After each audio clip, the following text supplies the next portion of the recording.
Welcome to Samba Samba. Enjoy the video.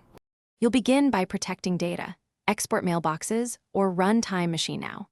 Once backed up, open System Settings and go to Internet Accounts to view connected accounts. Make sure you sign out of iCloud or simply toggle Mail off an Apple ID so messages stop syncing. This prevents accidental deletion across devices. After that, proceed to remove individual accounts.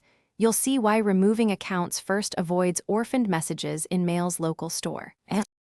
Once accounts are disconnected, you need to clear local data. In Internet Accounts, remove or disable each account's mail service. This prevents resync. Then open Mail, delete mailboxes you created, and empty the trash to free space. Make sure to quit Mail before removing cache folders. Navigate to /library/mail and /library/containers/com. Apple, Mail and move them to a temporary backup folder. Doing this removes downloaded messages.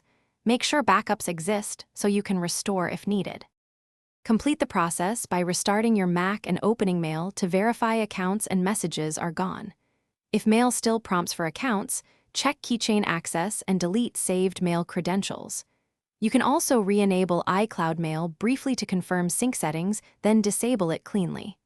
If something goes wrong, restore from your exported Mbox backup or Time Machine snapshot. That's the quickest recovery. Remember, backing up first is why recovery is simple and why you. Thanks for watching. Consider subscribing if we helped you.